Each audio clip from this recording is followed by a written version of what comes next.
Welcome, Sandy. How are you?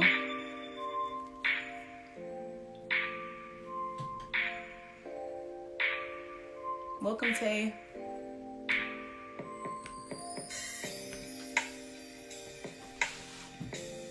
Hey, Mish. Welcome. How are you? Sarah, welcome. How are you?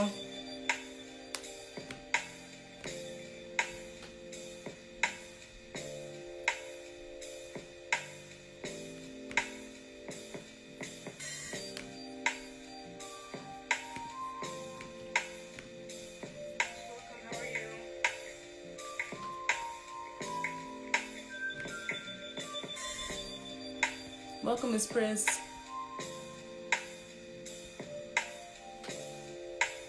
Welcome, Miss TNT. How are you? Thank you, Mish.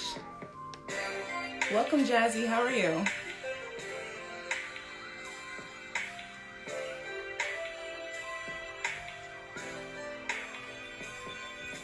Sarah, just send me a request, and then I'll bring you in a few minutes.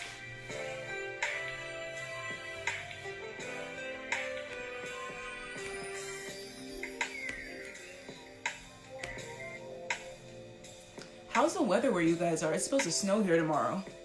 They're talking about 7 inches. I am not looking forward to that.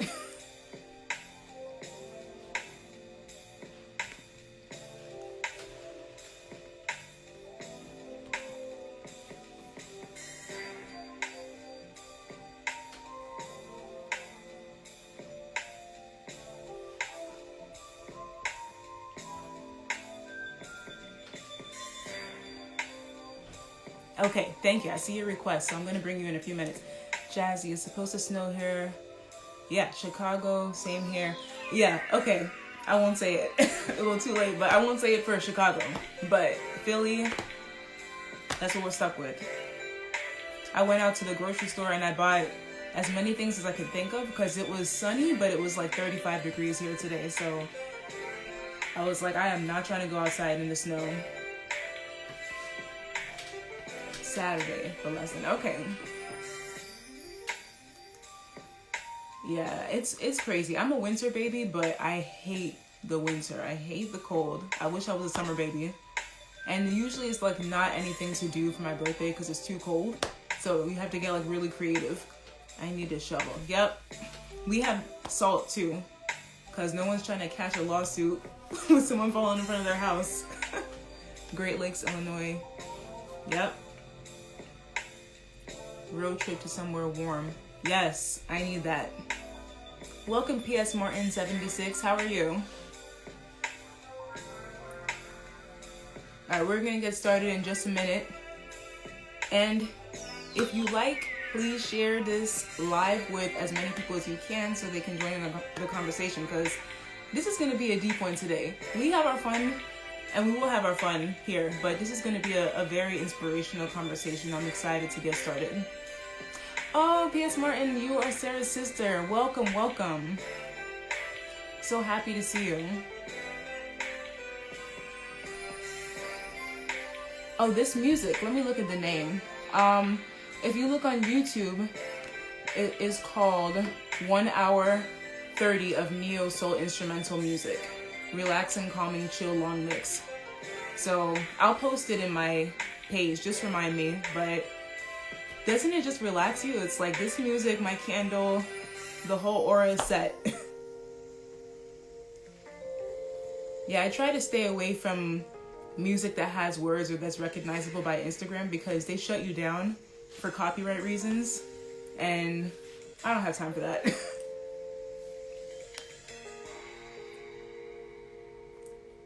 All right. Let's get started. So welcome everyone to another episode of Testimony Tuesdays. I am your host, Dr. Beauty Daily, and I have a wonderful guest coming in, Miss Sarah Murphy. And before I get into her introduction, I just want to introduce you to the show in case this is your first time tuning in. So basically, I started this show in September, just felt the spirit telling me that I needed to create a platform for people to share their testimonies, because during this pandemic, I know that all of us have some type of testimony, something that we've gone through that has made us have to just be mentally stronger than we've ever had to be. So it's like, what greater way than to share that with others so that you can encourage them in their personal battles. And so a number of guests have been on the show, people who want to talk about their businesses or people who have stories that have just been inspirational to us all come on the show. So if you have a story that you would like to share in the future, just let me know, DM me, and there's no pressure. People always tell me they're nervous to come on here. This is not like CNN or anything national yet, who knows, but for now we're just talking among families, so no need to be nervous, and this is a judgment-free zone. So also, when you get a chance, please click the link in my bio and subscribe to my YouTube channel. That's where I'll be putting this full episode after the interview. So you can stay up to date with everything new that I'm going to be posting on my YouTube channel. I have other videos on there too, like makeup tutorials, skincare regimen, and a whole bunch of other stuff. So check me out on there.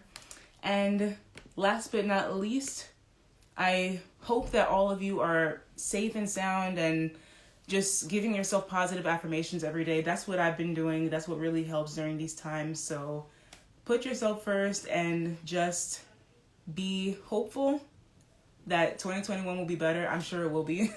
And learn what you can from 2020. Let's not cancel this year. It's made us stronger in many ways. So let's be encouraged and let's be positive in these last few weeks of 2020. So I'm going to read Sarah's introduction.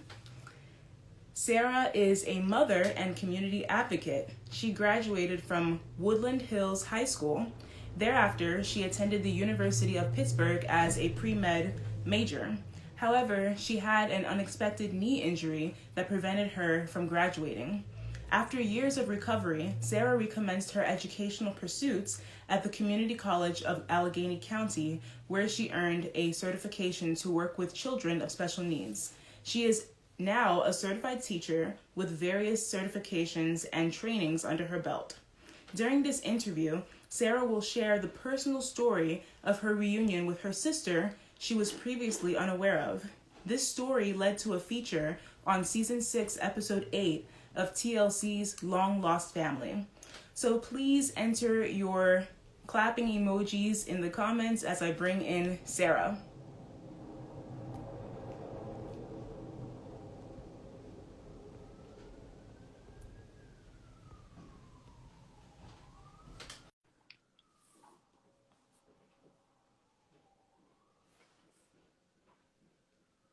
Good evening. Can you guys hear me? How are you, Sarah? I'm fine. Can you hear me? Yes, I can hear you. Are you hearing me okay as well? Yes. Great. Look, I'm just going to let you know I live where we have a bad signal in our whole neighborhood. So, yeah, I tried to use the computer, but I don't really know how to go live on the computer. So, yeah, just some Teddy Riley issues going on. But, you know, if we Don't get worry. cut off, we can come back. Oh, no worries. I can see you clearly. Okay. Yes. And I at least for me, I don't think it's possible to go live on computer. I think it's only for mobile devices. Okay. From what I know. Okay. So, but yeah, if anything happens, we'll come back in. Okay, that's cool. That's cool. Yes. So how are you doing this evening? Actually, I'm doing pretty great. This is the anniversary 1 year anniversary of the day that the last day I saw my mother. So her service was a year ago today. And ironically, as the universe would have it, we had an uncle that his service was today as well. So, you know, but I'm doing all right. Well, I offer my condolences to you, and I thank you for Thank you. being here on the memorial of the last time you saw your mom, as well as the day that your uncle's service was. I really appreciate your time. And It's like the universe does things in a way that I guess it was something that, you know, that maybe I needed to do on this day. So that's why it was worked out this way. right. Well, you know, God works in mysterious ways, so there must be someone on here who needs to hear this message. And once again, I really Definitely. commend you and your strength for being here. Thank you for having me. Yes. And thank you guys for all your condolences. But I'm okay. I'm actually better than okay. Probably better than most people, to be honest, because I know that energy doesn't die. Our bodies are as such that we go out when we pass away. We go out into everything living and good and to the love that people have for each other. So it's, something that you can't let your heart be heavy over because it's a part of the life cycle of a human being. The life cycle of anything living, it has to pass at some point. Yes. Yes, you're so right. And like you said, that energy never dies, and the spirit of those who have gone before us will always be there with us to comfort us. Hmm. Yes. So we have the honor of interviewing you because you have a very inspirational story about finding a sister that you didn't know about before. And she's actually in the room. I saw her comments Yes, earlier. yes, Patrice, that's my little sister. Hey, sissy. How are you doing, Patrice? And so I'm sure that we have a lot to talk about and a lot to unpack with that Yes. story. But before we get into that, Can you please, guys see me? Do I need to turn the light on? Are you guys okay? I can see you fine. Anyone in the comments, let us know, but I can see you fine. Yes. So, would you be able to tell us a little bit about growing up and what your story was before you found out that you had a sister that you didn't know Yes, I about? probably grew up like any other kid, and I I was ended up in foster care. Me and my brother ended up in foster care. Um, Probably when I was about 8 or so, and so we ended up coming back. We spent probably about almost 8 years in foster care. And when I came back home, well, I might have been like 6 or 7. So when I came back home, my mother sat us down and told us that she had another kid. And so it was like a big shock because I was a teenager at the time. And so you it's like hard to even process that, you lived a whole span of life not knowing that you had a sibling or that you were someone else's sibling. And then boom, to find out when you're a teenager, like in those years when like a lot of times mothers and daughters aren't even getting along just because of hormones and stuff like that. So it was hard for me to process, hard for me to even accept her as what she told me, because it was just unbelievable to think that she could have a whole kid out here that no one ever knew about, and she kept it a secret from the whole world until she probably told me, my brother, and maybe another aunt and uncle. That was it. Nobody else knew, and maybe like therapists and stuff because she had went to therapy, but no one in the family knew about my sister. And what did she say happened with your sister and why she wasn't living with you at the time and where she was? She actually, how the universe would have it, we ended up living in the same house where my sister was born in. So I guess maybe it was something about the house that might have triggered her to have to tell us this story, like the guilt of being in these same rooms where this happened. So she sat us down and like pretty much told us that she had a baby in the same house that we were in, that she cut the cord herself. She went and took my sister behind the mall and left her behind the mall. And then she went to work like nothing ever happened. She never told a soul. She never told anyone at work. She never told her mother because my grandmother was still alive at the time. She never told any of her sisters or anything. And so I guess it was a secret that she held herself and, for all those years. And I can't even imagine keeping something like that a secret that long. Yeah, and I'm sure that that must have weighed on her too over the years, knowing that she had her daughter out there, but not knowing if she was safe, where she lived. And even when you heard about that story too, how were you feeling, or your brother, how were you both feeling during the time? It's like so many things I guess had happened to us up until that point that part of us probably didn't even believe it. Because someone tells you something, and my mother had been she had been hospitalized in like mental hospitals, and so like part of us are like, well, maybe she's making this up, but then some part of me was like, why would someone tell their kids a story like this if it wasn't true?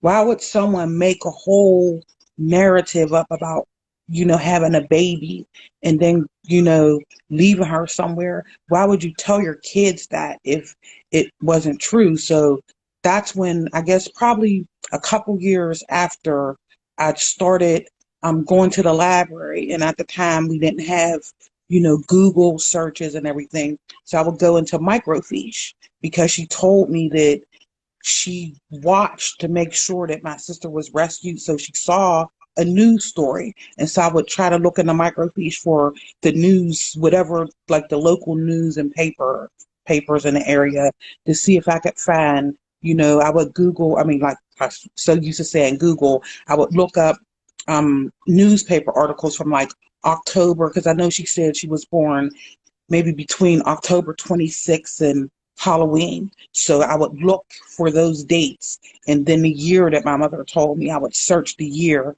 and look through all the newspapers, local newspapers, and then like the archives from television stations. I was going through those as well. I never found anything at all. Never found anything. Wow. And then some years went by, you went back to school, you had your son, and then the production team from TLC's Long Lost Family, how did you get Well, them? well, what happened was I was planning a huge family reunion. I guess, what was that, last year? Yes, I was planning this huge reunion last year, and I wanted to just get more information about our family down in Virginia because our family actually has, a huge family in Virginia. We have land. There's a Murphysville Cemetery and everything in Virginia. So I wanted to like get information about that. And I gave my son a test. We both took the DNA test. And so when we shipped them in, his test came back maybe within a couple weeks. I guess maybe because his DNA sequence is a lot shorter, his test came back rapidly. So when the test came back, they were both registered in my name. So I was kind of confused at first when I got the test results. Like, oh, well, it says that I have an aunt, two aunts that I didn't know I had.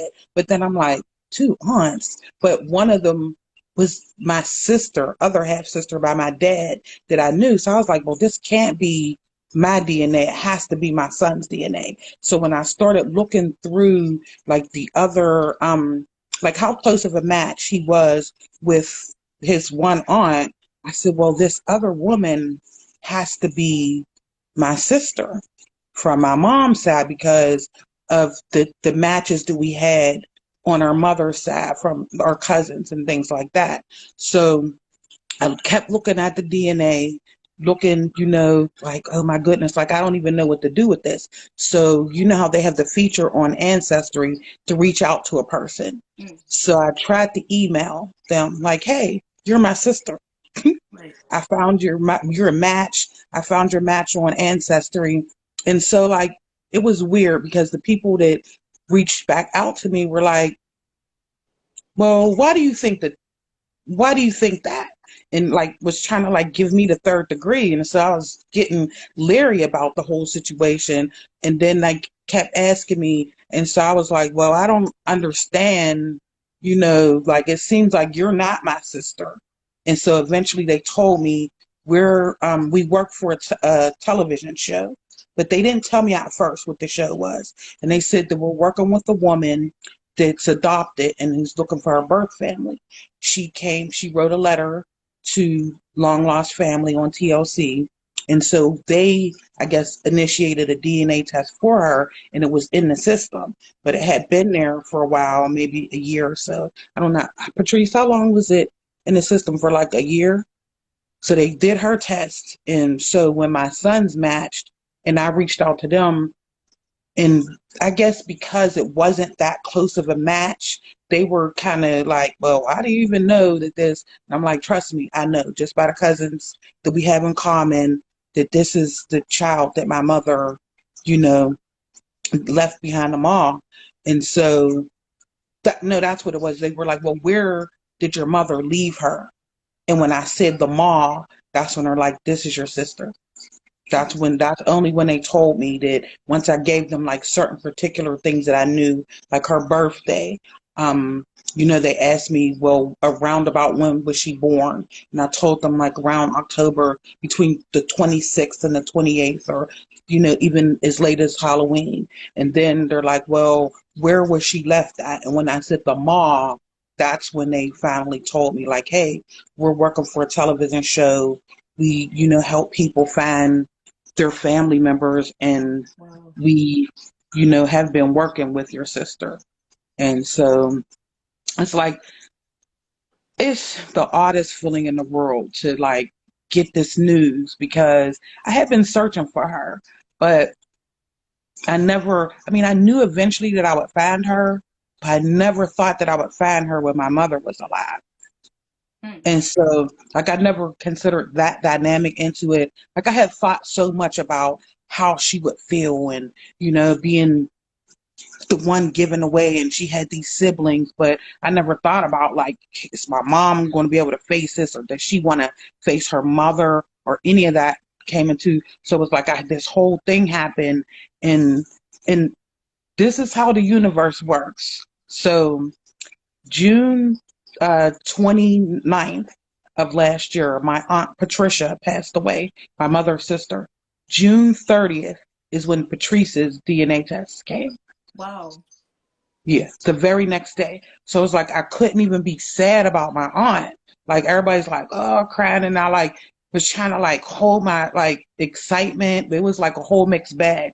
So it was like my aunt's gone, and then my sister, I found my sister, and my mother was so sick at the time, I couldn't even tell her that her sister passed away or that I found her daughter initially in June. So it was like I'm the only one that I could tell this. Like me and my son were in here jumping up and down. Yeah, yeah, yeah.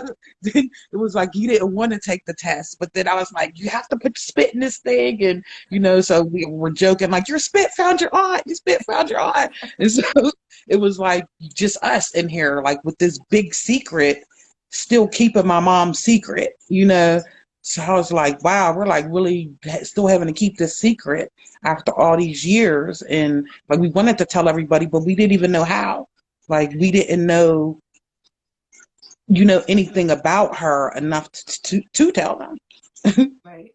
And I know you mentioned that understandably your sister might have had some feelings of, why was I abandoned in the mall, and I don't want to reach out to that side of the family because of what happened. You just, there was no way to know where her head was at the time. And so when you got back in touch with the people from long lost family, how did the communication ensue from there on, and how did you get in touch with your sister after that? See, it was like because they have this whole production and show, they wouldn't tell me anything about her. When you saw on that show, that was the first time I saw my sister. The first time I met her is when the whole world met her.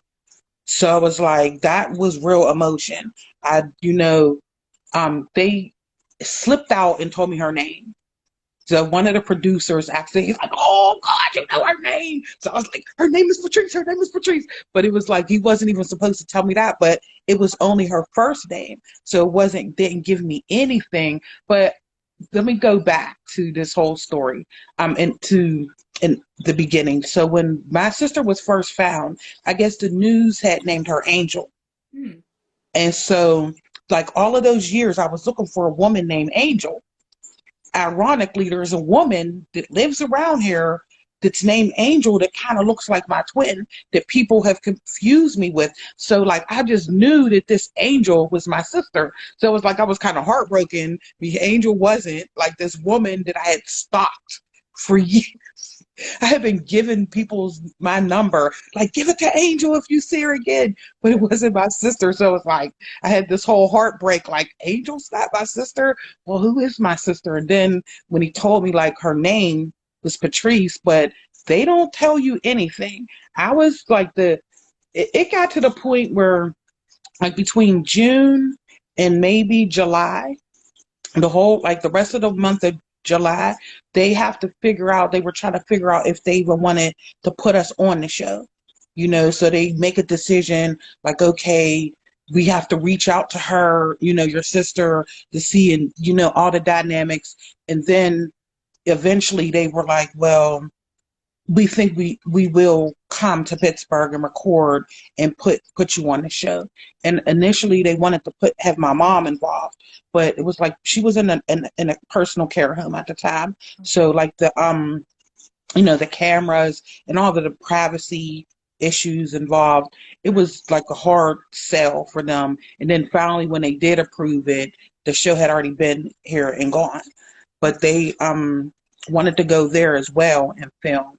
They had me do like some videos, with her and some questions with her and send them into them. So there's some videos that I have on my phone that they requested me. They sent me a list of questions to ask my mother, and they wanted me to record them, but they didn't include them on the show.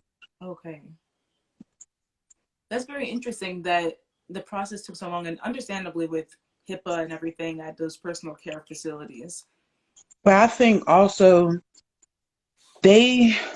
I think initially, like for most people, I'm probably like, they told me I'm probably like the only person that ever reached out to them once my DNA was in the system. So it was like a different experience for them, because usually they have to try to tactfully come at the person like, hey, you have a relative that matches. But like for me to come at them, they're like, wow, we will probably use this story, but they don't want to tell you that they're going to use your story. So I guess they have to talk with the producers and the, TLC to see like travel wise, if it's something fits into the schedule.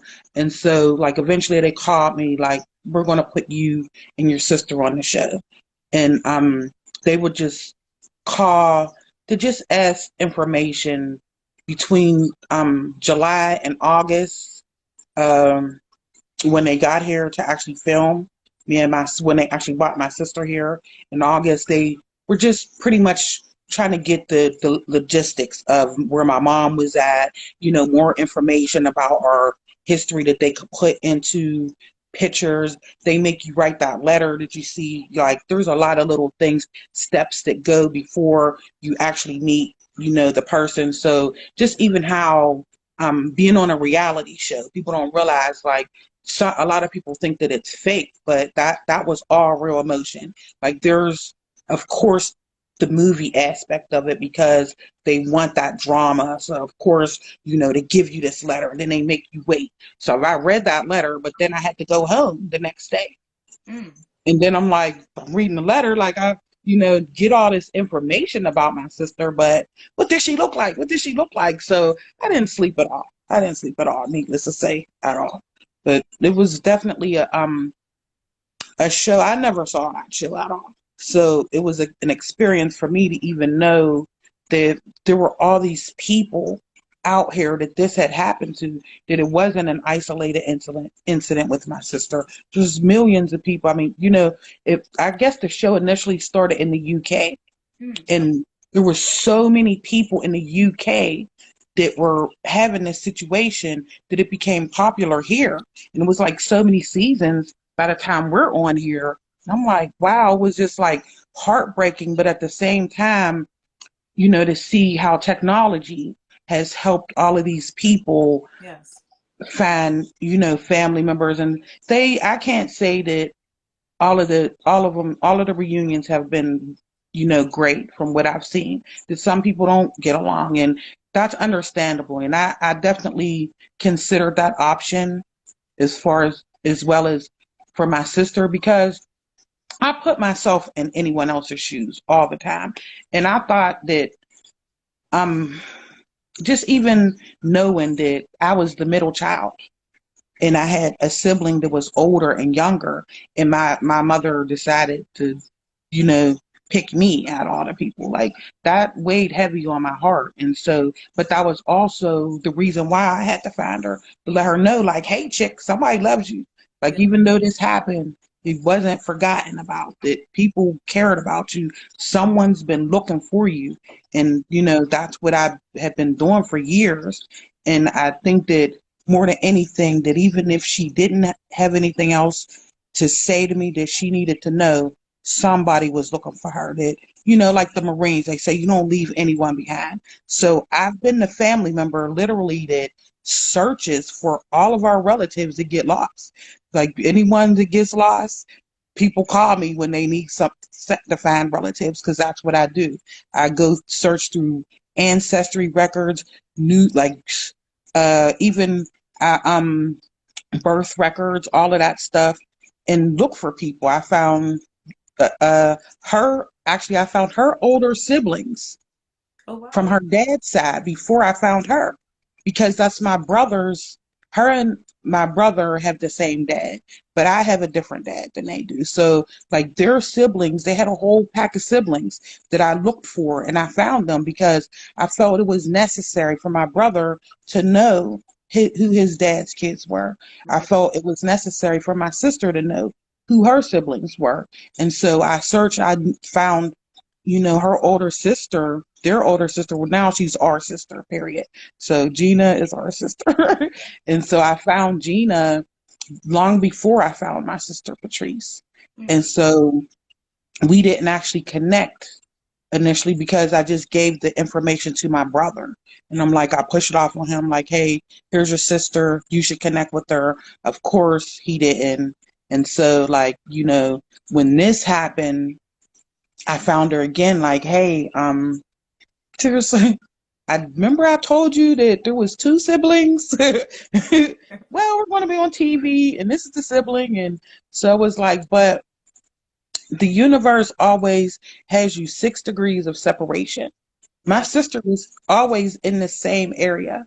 We had friends that overlapped. Wow. I went to the University of Pittsburgh in 1992. She went in 93. My knee injury is why I didn't see her. Yeah. Because I was gone before she got there.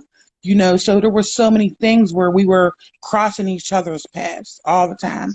And, it was just God's timing that it happened when it happened. And I'm not sad about, I used to be sad about the time that we lost, because you always wanted, like, I always wanted a sister. Every girl wants a little sister. Every girl wants a little sister. I mean, don't get me wrong, my brother was okay, but it's like, I just wanted a sister. And so, There's special bond between sisters. yeah, and it's like, and that's the thing, like the bond that women have and that girls have, and with their sisters is entirely different than with brothers, because I was always their protector. I was always the older sister, so I was going to be that way with both of them. But like I, wanted to paint her toenails and fingernails and plan her hair, beat up her boyfriends and stuff like that. And that's what I'm supposed to do. But like I missed that. But maybe there was a reason why. That maybe had we spent that time together, we wouldn't be as close as we are now. So there's things that sometimes we, are sad about the plans, but the outcome a lot of times is what God intended to happen, even though those plans may not have been what anyone planned, that the outcome was what God planned.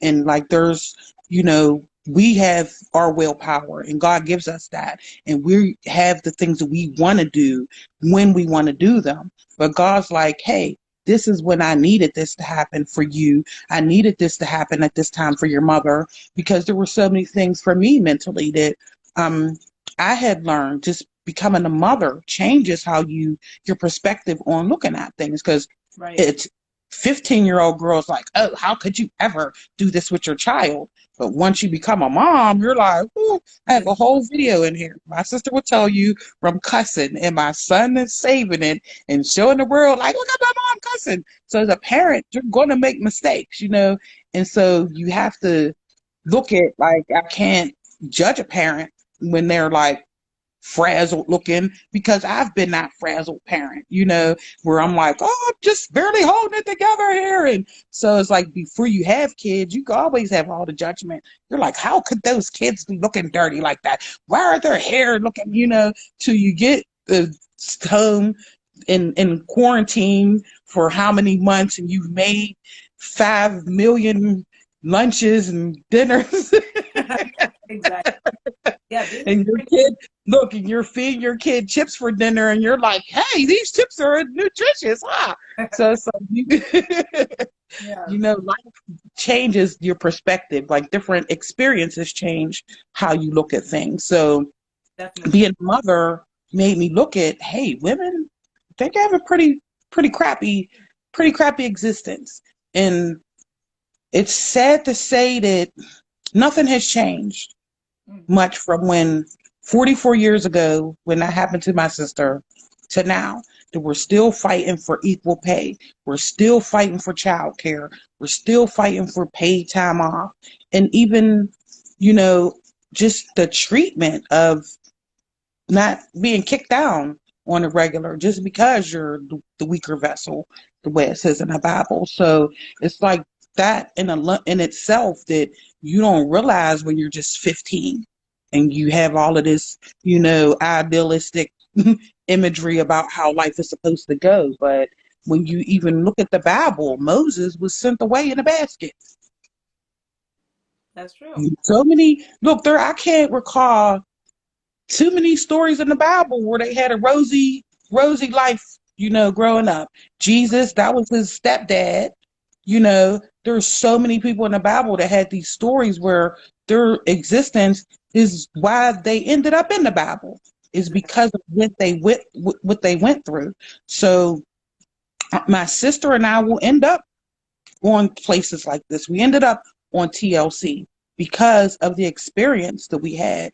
And so I think that stuff happens to certain people because this experience, I mean, my sister and I have always been advocates for other people, but now we're like, we have a different perspective, a different avenue and things to advocate for, because we have lived in the experience of moms not having adequate child care, moms not having a great support system, women not being paid the same as men, So we've actually have a voice for even my mom and all the other women that don't have a voice or are too afraid or don't know how to put this stuff into words.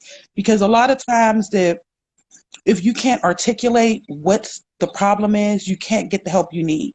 My sister and I are highly educated, and we know how to articulate.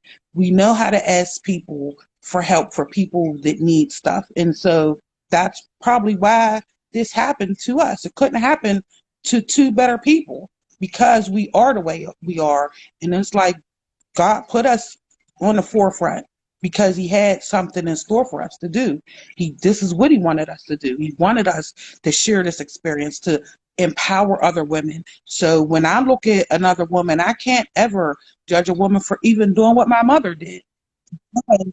The simple fact that there's been times where, as a parent, like I said, I make mistakes. I have this whole video that, I said an F word in a Christmas song, and my son's like, so, look, I have another picture where my kid's sliding out his car, his little seat in the kitchen because I didn't strap him in. Because being a parent, you don't get a book that comes with it. You don't, especially as a woman, no one tells you that your hormones are going to be all jacked up once you drop a baby. Your mental is going to be crazy. Right. No one tells you. Postpartum depression and all of that. Yes, no one talked, especially back then, no one talked about that. We're just now talking about postpartum depression. There's just now opening up groups for moms, support systems for moms. Even, the type of medical care that we receive, the type of treatment that we receive all across the board is lacking. So for women, to go through what they go through and have to do that alone, that I can't imagine having a child by myself. Yeah. I don't know, like, I didn't know that my mother went to work that day until I found my sister. She told me that I cried because she could have literally bled to death. Any woman that has had a baby, you bleed, like you drop blood. Your whole body is, but God prepared. He protected every single last one of us. My sister was in a mall, behind a mall in October, the end of October in Pennsylvania. It's cold. Right. Even if it's only 50, it's cold. And anything So could happen. he protected her. He protected me and my brother in the foster home. He protected my mother and kept her alive to even finish telling us the story. Because she could have died that day and nobody knew about the baby. That's true. That is true. And so, like, when you look at how God sets things up to happen, that even this COVID, everyone's like, oh, this woe is me, this is happening. But we're not looking at what's supposed to happen on the other side of sitting down, reorganizing your life, getting your thoughts together, even just sitting here, just doing nothing. Because some people just needed to do that, to sit and do nothing. Because I know for me, I worked every single day up until the day I put my mother in hospice care. I was working multiple jobs. I was doing movie sets some days, on top of doing a cleaning job during the day, on top of cleaning people's apartments on the weekend. So I was working multiple jobs for multiple years. And God's like, hey, maybe you need to sit down, because if I don't sit you down, you won't do it on your own. Mm. And some of us didn't know how to go sit the F down and just take a break. And I was one of those type of people that didn't know how to say no. And so God's like, you can't say yes to everything now, because it's, everything's telling you can't say yes. And everything's telling you to go home. And so that's pretty much where all of this is at for me, that I was never sad when COVID hit, because I know that God has us covered, and anything that's going to happen will happen. I have miracles happen to me every single day. My son, doctors, so many experts told me that I could never have kids without getting fertility treatments. I have an 8-year-old, very precocious 8-year-old. Don't you do He's it. healthy, happy, but that's because that's what God told me. He spoke Exactly. to me when I was pregnant, even told me I was going to have a son. So what God has for us, no man can change that. Like, COVID can't change that. Whatever doctors or experts say is going to happen only can happen if it's according to God's will. It can only happen.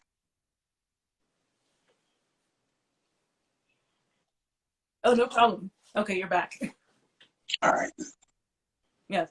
I love everything that you've said, and especially when it comes to mental health. People underestimate how important it is to check in with yourself, and going through an experience like what your mom went through and going to work right away. I mean, that must have been It so crushed her. burdensome for It her. crushed her.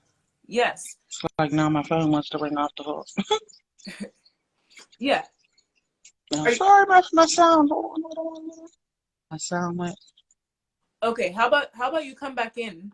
I'll let you out and come back in, and I think the sound will correct. Okay. Okay. We're gonna have Sarah come back in. Wow, this testimony is amazing. For those of you just joining in, whew, I see you guys in the comments responding to this. It's amazing, and it's a story that really needs to be shared. So let me just see if Sarah is back in so that I can. Okay, here she is.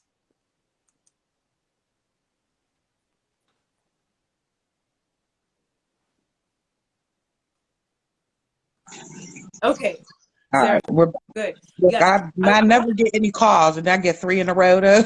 people, you know what? People like to call during Testimony Tuesdays. It's like they have this telepathic thing that something good is Hmm. happening. So, but I was gonna mention too, when you first reached out to me, you talked about the safe haven laws and Yeah. how a lot of states, especially for those of you who don't know, the safe haven laws were created in 1999 in Texas. That was the first state. And basically, what these laws do is when there's a woman who is unable to care for her child and is considering leaving the child in an unsafe place. It encourages her to leave the child in a designated safe place until a permanent home is found. She won't get in trouble for leaving her child there. She's not going to be prosecuted for abandonment or child endangerment. And so this law was not around when your mom left your sister in the mall. But if No. it were, do you think that the story might have been different? Do you think that she was in the right place to leave her in a... Actually, this is the one question that I've thought, I think, more about than any of the other questions that you asked me. And still, even up to right now, I mean, like, in my heart, I would think that the safe haven laws might have, it probably wouldn't have changed what she did, because there were so many things that she had going on. I found her nursing degree and her nurse's certification here. My mother, I guess, she got her certification in January, the year that my sister was born, in October. So it's like she told me that she had just started a new job. She didn't have any time off. She was working in a hospital. She was an RN. So that they didn't even give her time off that day because she tried to call that day, and that's why she ended up going to work. And so that I think that,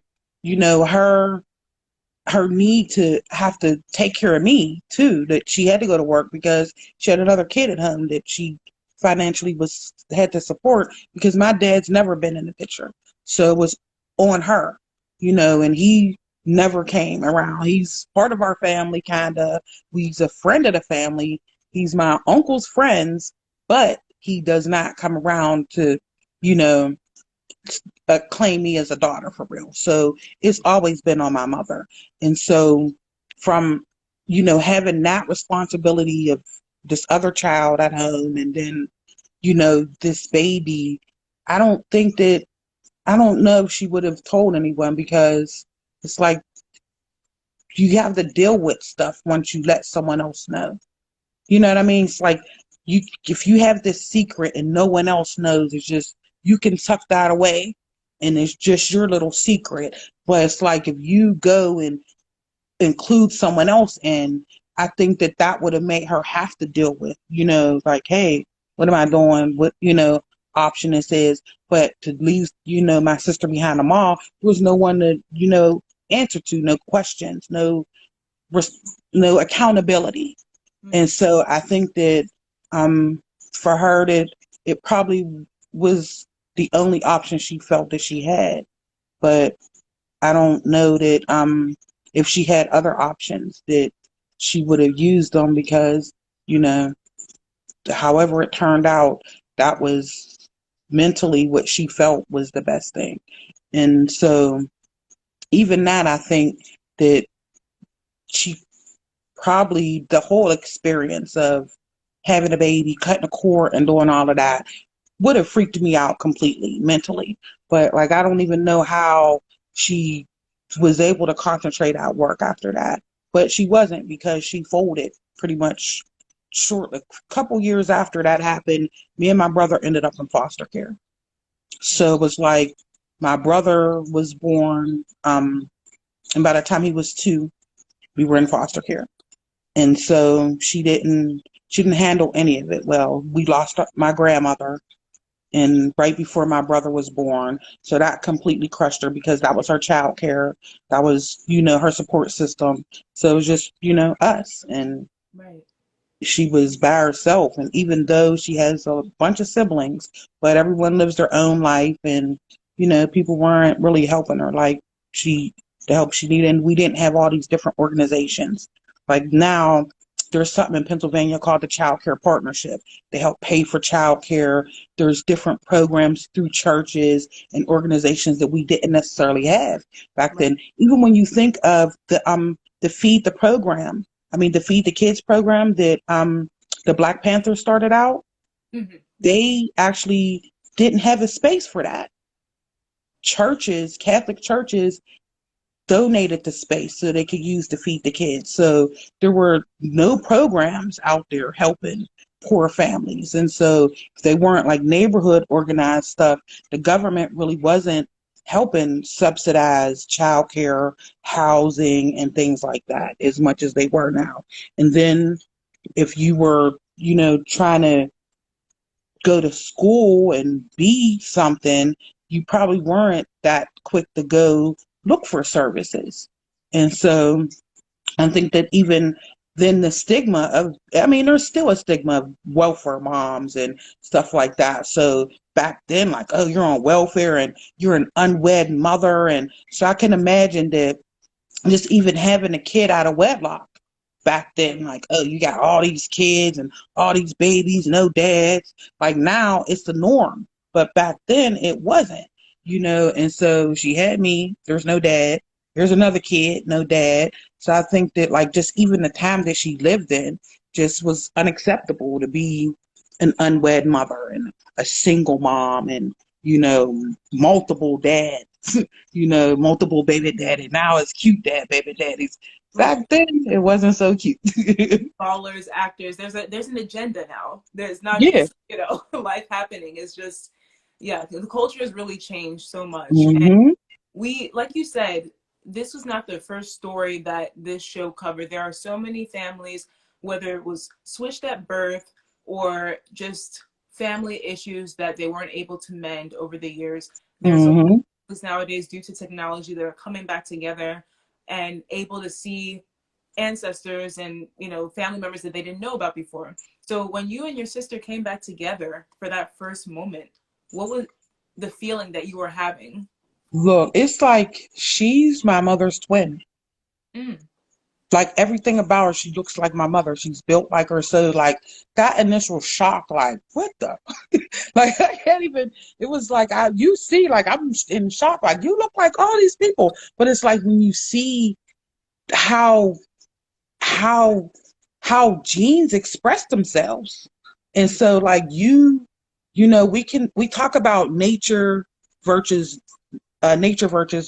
versus nurture.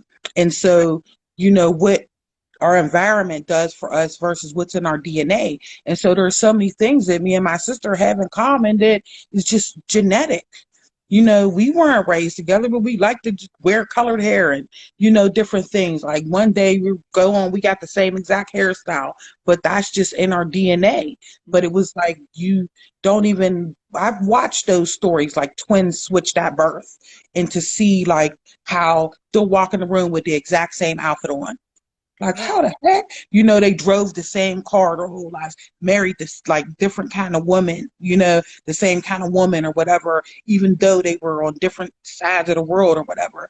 And so that's how that genetic expression was, to just see like this person that, because I have people that I call my sister that aren't, and I, love them, but to actually see your real sister, and there's a different feeling that you get inside, that a sibling that was inside your mom's belly too. It's a whole different feeling.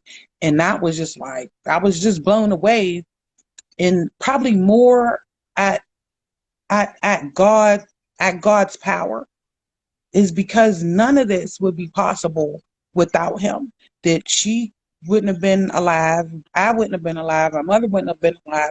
Like everything, the way it happened was because of God's power. And I think that even now we forget how powerful. Like I was a 39-year-old woman when I had my son.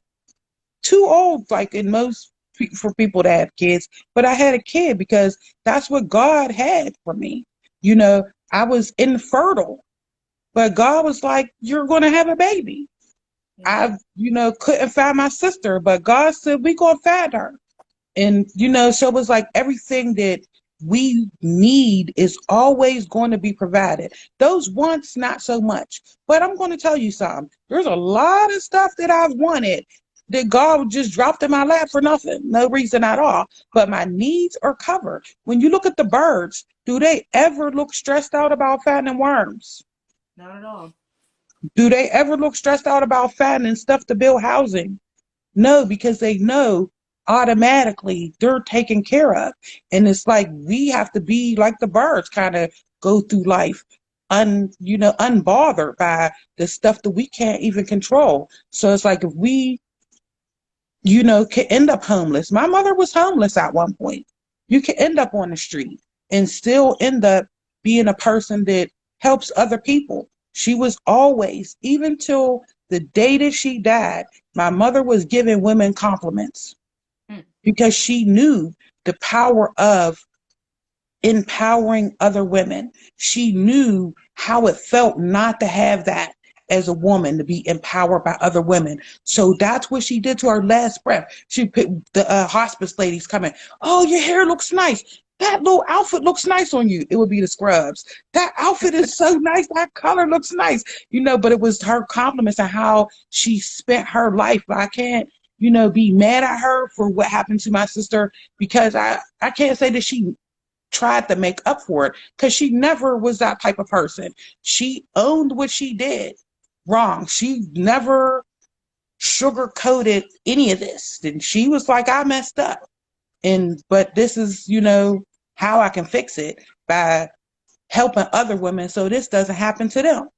And so that's what she did, is that she poured everything she had. There were women that lived in her house that we didn't know. She might have met them in the hospital, and then they are friends, her, the lady, the kids, their pets, everything living in our house, because she was all about empowering women. If a woman was abused, she's welcome in our house.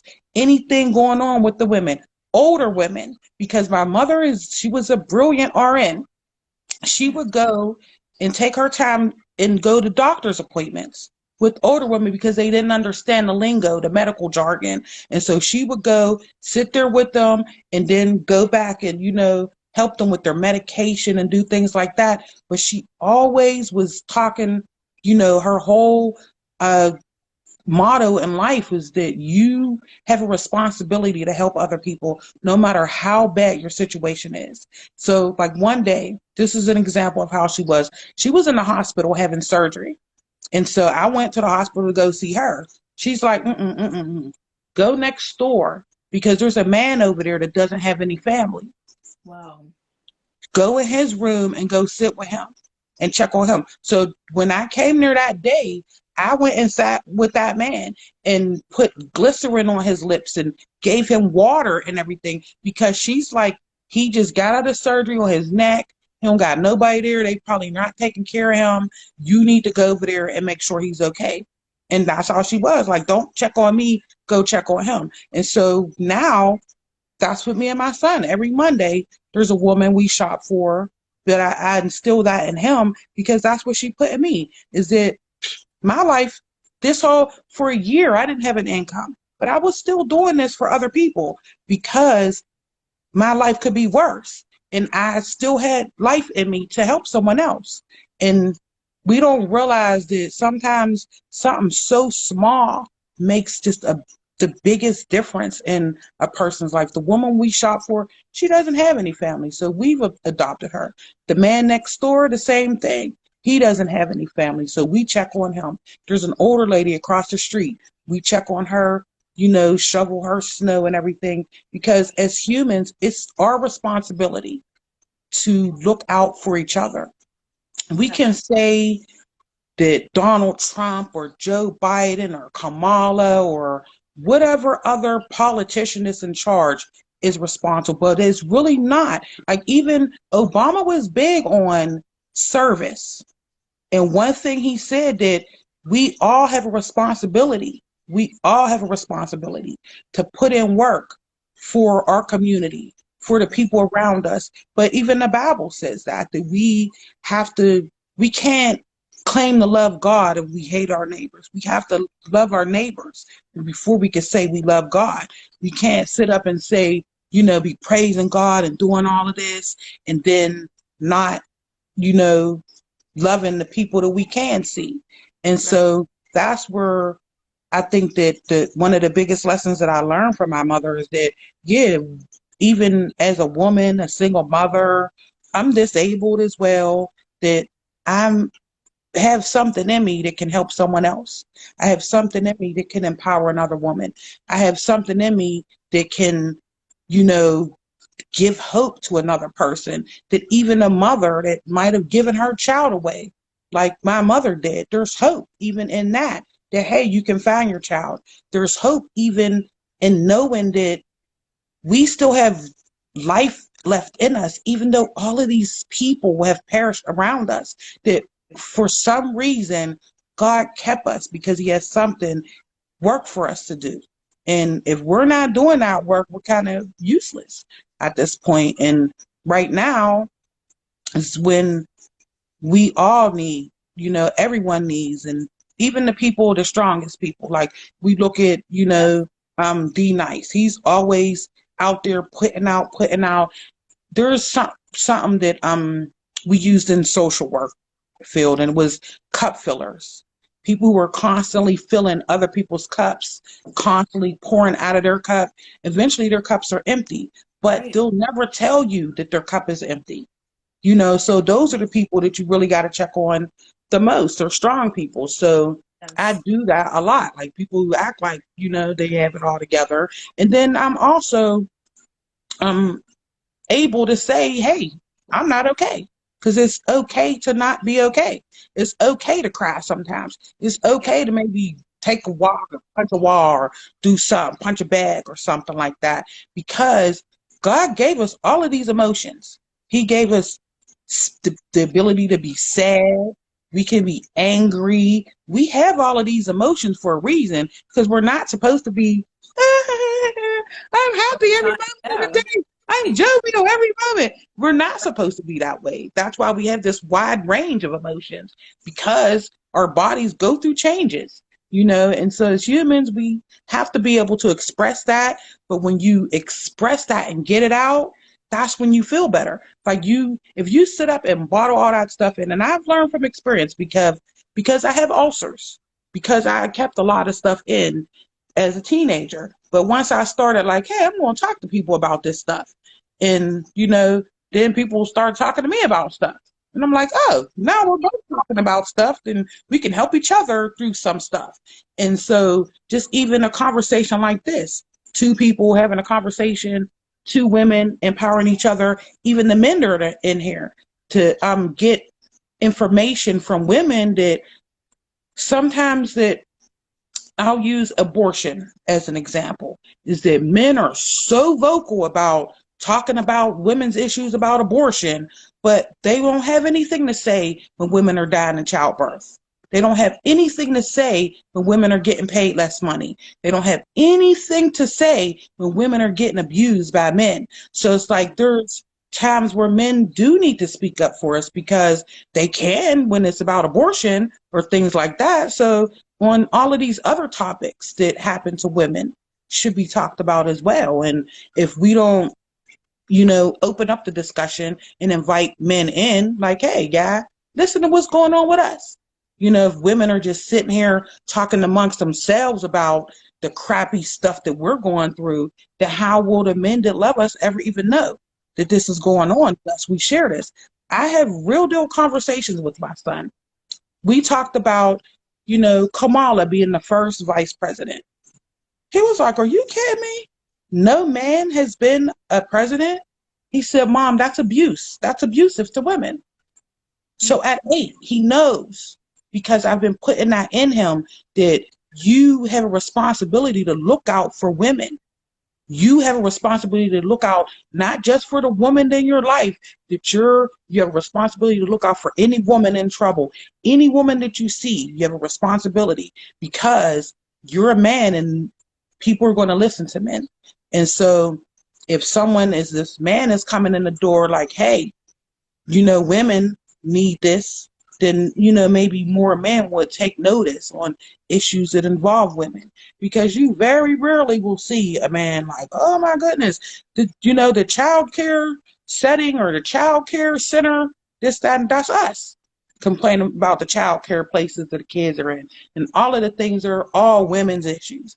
But they're not, because it's a team effort here. And I Yes. think conversations like this with us, and that can get shared, and men can stumble across it like, oh, I never even thought about that.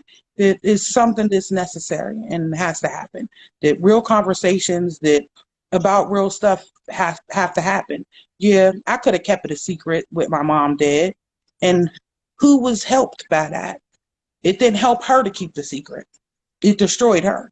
But there could be another mother right now, pregnant, not knowing what to do with a baby, and knows that now there's some safe haven laws. They also know you can come to me, and I'm a resource for anything, to be honest. Like, I'm a resource for anything. If you want to talk about any issue, I can be that ear, I can be a shoulder, I can be a person that you just vent to, but I'm also highly intelligent. There's things that you want to look up or don't know answers to. You can inbox me about anything because I'm open like that, but I'm also very human friendly and human oriented, where I don't turn any one way. I don't hate Republicans or any group or any, because we're all humans in this together. And so if we can't, at least agree on something, we'll always be in a disagreement about everything. That's So true. we can agree that we're all human.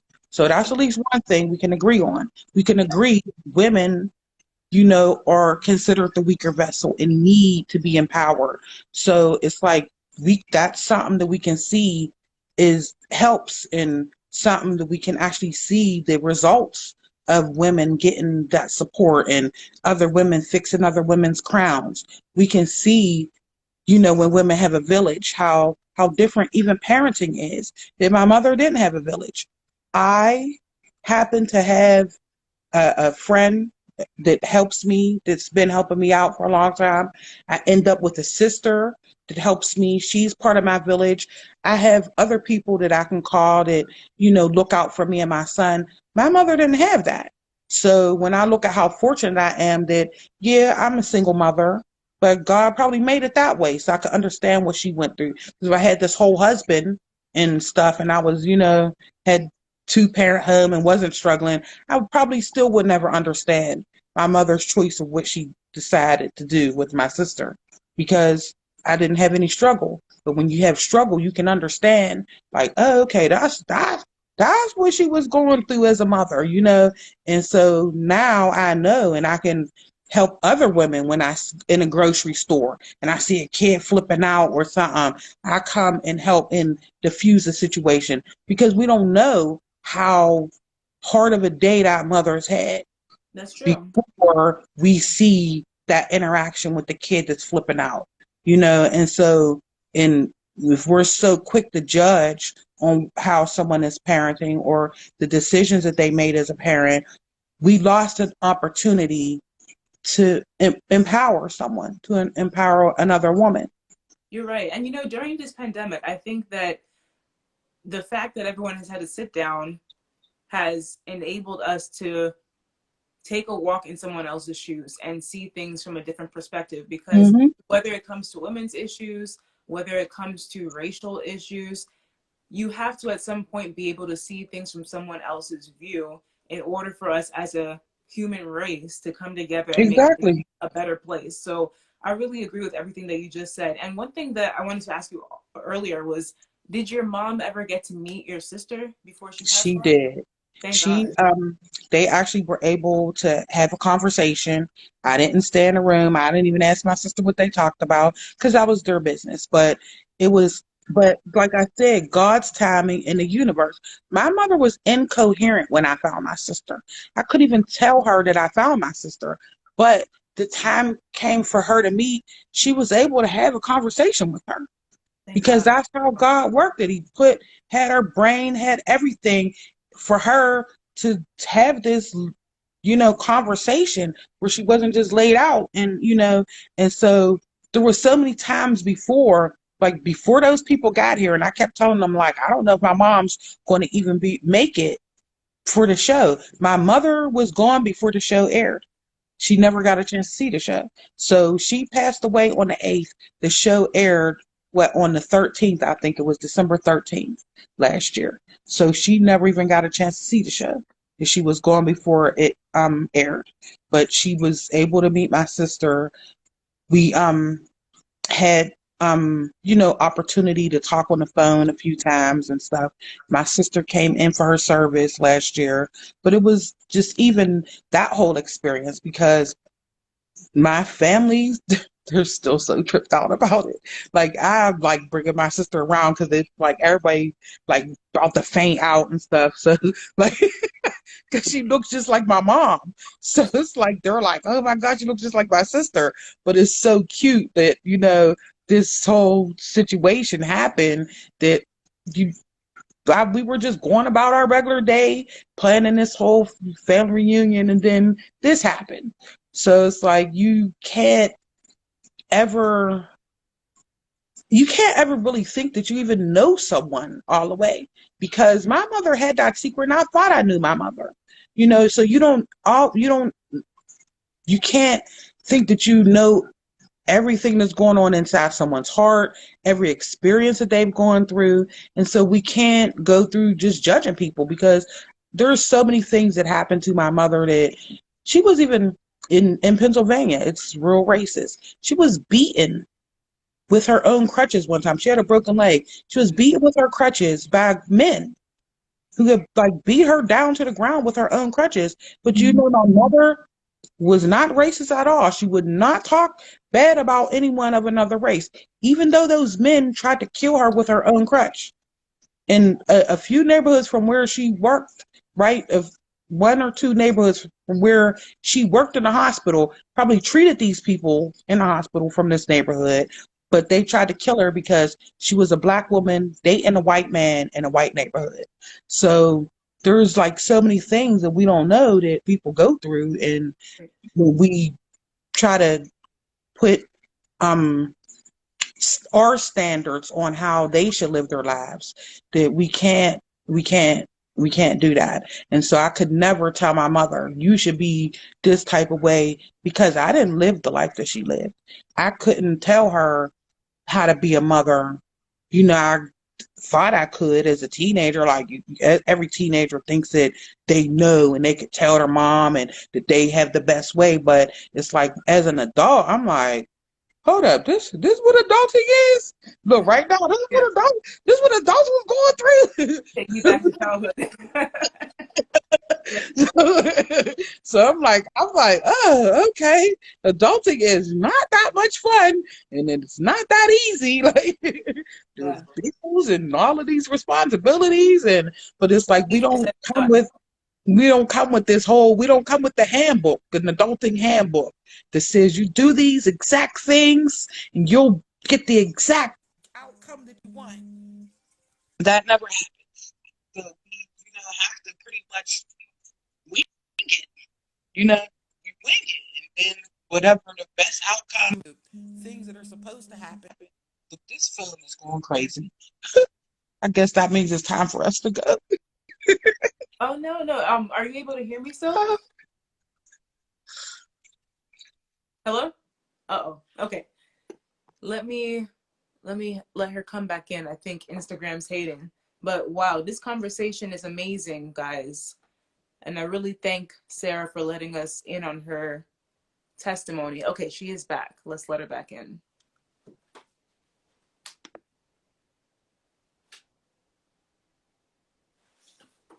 Back. Okay, welcome back. Can you hear me? Yes. Okay, great. Yes. Yeah, I mean, that's something that made me reflect as well on families reconnecting with each other, because that is not always easy. And like you said, we have our judgmental moments when we're kind of dictating how people should live based on Oh our. no, my sound went out again. Can you hear me? I can hear you. Can you hear me? Okay, I'll let you out and come back in. I'm going to come back out and come right back in one more time. Yes, Mimi, I think that's true. I don't know why it does that when people get calls. It like trips everything up with the audio. But she'll be back in just a second. And welcome to everyone just coming in. Okay, she is back.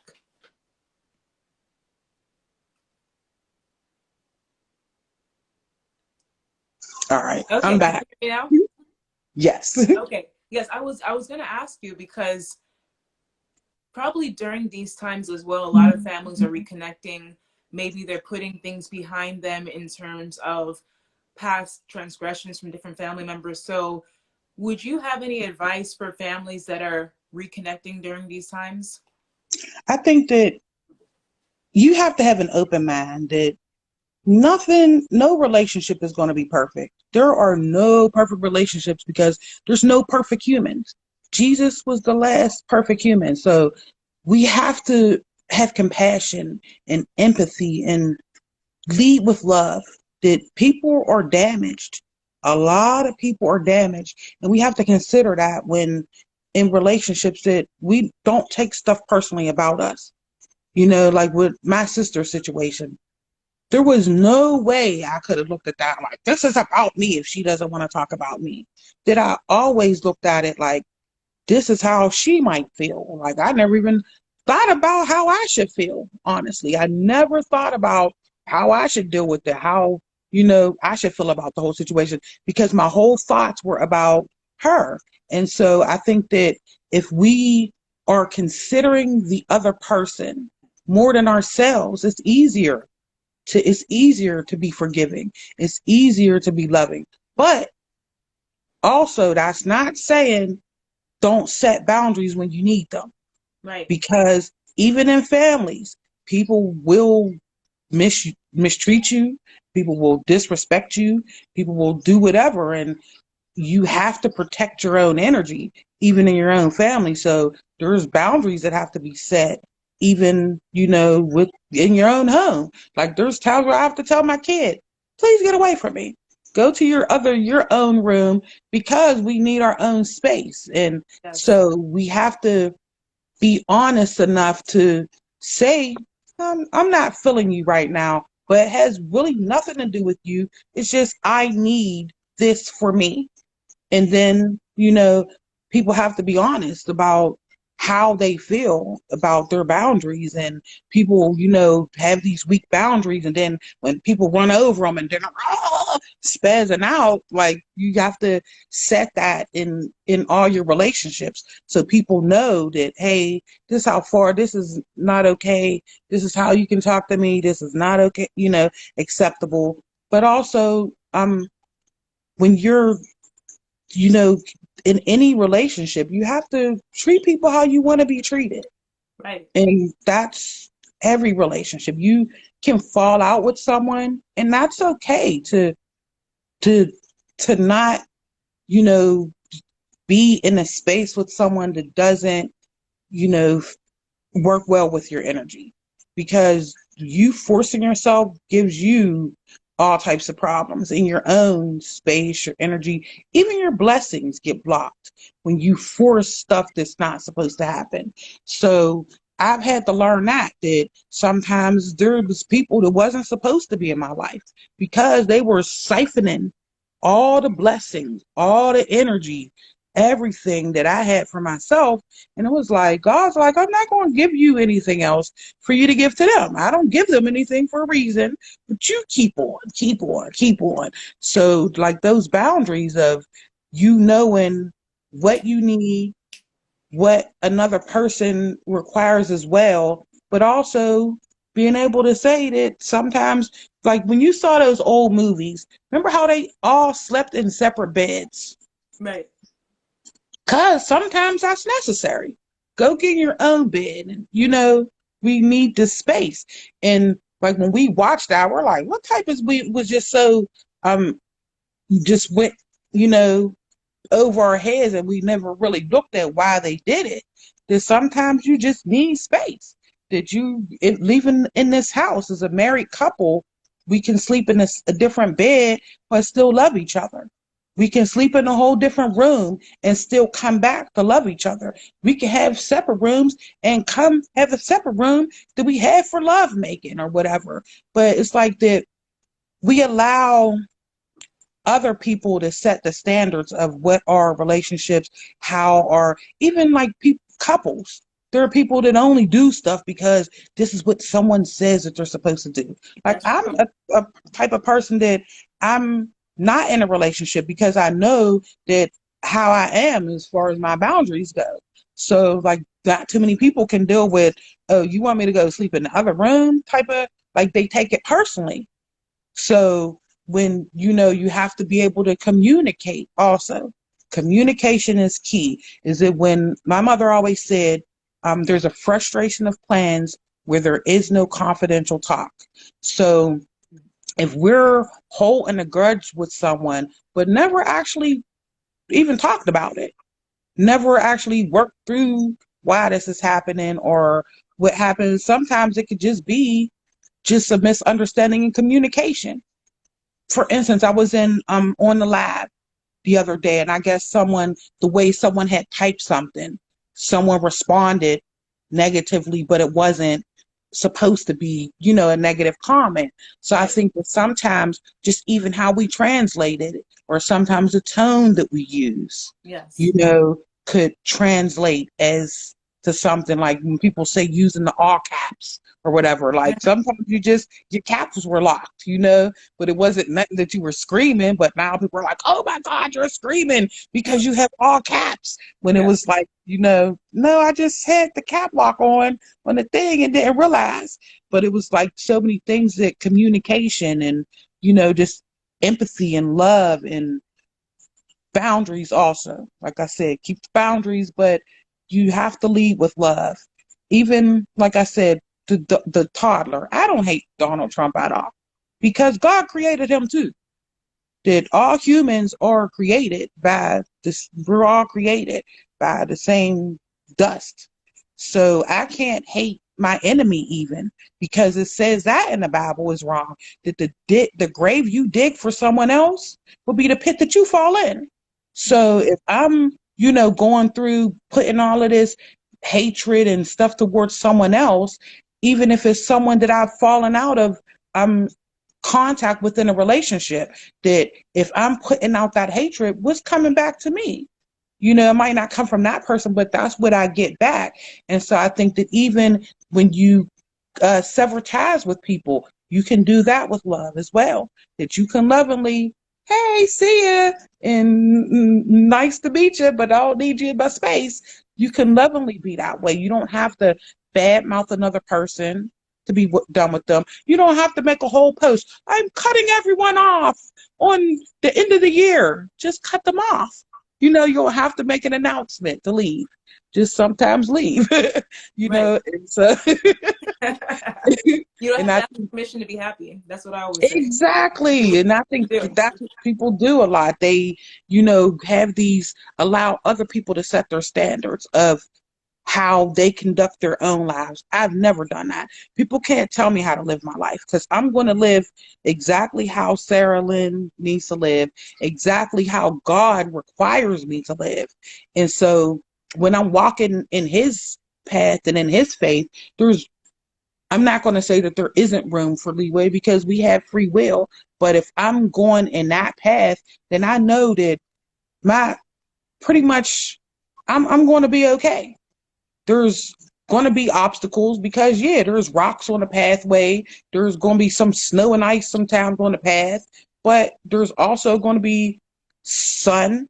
There's also going to be a time for you to sit down and rest on the path, but there's nowhere is it written that life was supposed to be perfect, that it's going to be rosy, that everyone's going to be able to smile every day, all day. There's nowhere that it's written that that's going to happen. So because that's the case, we have to, live our life and be flexible and, know that people are going to hurt our feelings sometimes. It happens because we're humans, so we can't always take everything super personal. And like I tell my son that when you go outside, that you could be seeing someone that has had the crappiest day ever, and you could be that one person that changes their whole day by just putting a smile on your face and giving them a compliment or something so simple like, oh, those boots are nice. Something, that you don't even realize that a small compliment goes a long way to boost someone's self-esteem. And so I tell my son that be the person that changes someone's life for the better every day. And it can be something small, it can be something huge. But a lot of times when people are having a terrible day, that the smallest thing is huge. And so we're treating other humans how we want to be treated and compassionately and putting ourselves in other people's shoes. That it's harder to treat people bad if we're like, oh crap, if that was me, how would I want someone to treat me? Yes, And compassion that's goes a where, long. It really does. And you've said so many inspirational comments tonight that, I mean, if you look at the comments, everyone is so touched by your story. And we got a question from Miss Trisbeats asking if you plan on writing a book about your life that it would help yes. many. You do. Yes, I am. Tell her oh, Miss Tris, I'm actually currently in the process of writing because I suck at putting stuff down on paper. I lose it. So I've been creating a book by using hashtags. So I have a hashtag I created, and like probably for maybe 3 or 4 years I've been using this hashtag. So I can go to my hashtag eventually when I do start to put my book together and just pull all of my hashtags out and write about, use them as bullet points. Some of them are whole chapters probably because some of my posts are deep, but I want to do two books. I want to do one about my life, but then I meet so many interesting people along my way. And I've met so many people that I think just a book about just the random people that I've met just at bus stops and stuff like that. There's so many interesting people that never share their stories, that never make it onto, a media outlet or anything like that. They're just regular people, but have extraordinary stories. I met a guy, he was a bus driver, and he's a dark guy, dark skin, beautiful, dark charcoal color skin. This guy cussed like a sailor though on the bus. But he one day and he invited me to lunch. He's an older guy, and I was like, what's this older guy want? I'm not trying to be his sugar baby or whatever. So but then like something, God was like, go get to lunch with him. So I went to his house. He showed me all these pictures of his kids and stuff, and then he told me this story. To this day I'm like so blown away by that. How he got to Pennsylvania is that he was in the South. He was smart as heck. He won a spelling bee when he was little. And so the Klan tried to kill him. Wow. Come to find out, his grandfather was a grand dragon. And so the grandfather got him out from the South. The grand dragon Klan member got this little black boy, charcoal black boy from the South, got him out of the South and used the Klan, like I guess the Klan Underground Railroad, to get him to the North.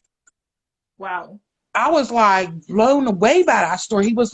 He said, I met my grandfather one time. He was like, you will never meet me again.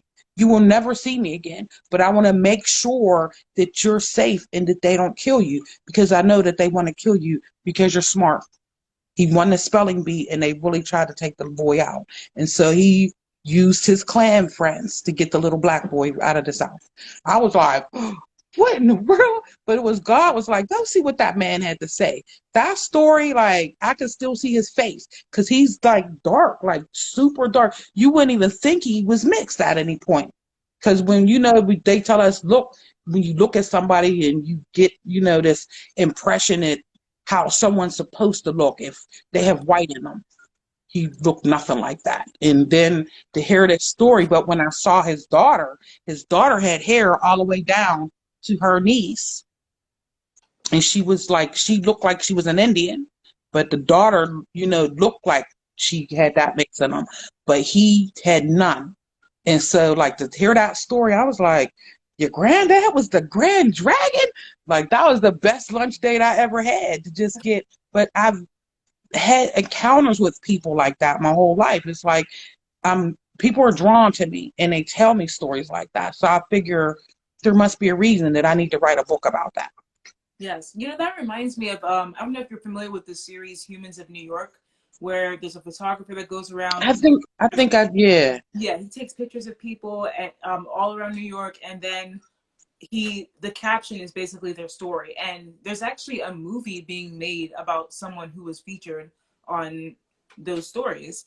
Oh, So okay. like I said, like the everyday person that has Mm-hmm. stories of how, especially a place like New York that's super diverse, Mm-hmm. how they ended up in New York and how they became the person that they am. I mean, it, Yes. I see a lot of similarities between both you and I, because same here. I have people come and tell me these stories, and that's why we're here on Testimony Tuesdays, because Exactly. God is using us, I believe, as vessels to get these stories out and to encourage people. There might be someone listening who is wondering if they should reach out to that loved one that they haven't spoken to in Yes. years, or Reach out to them because yeah, here's the thing is that all someone can tell you is no.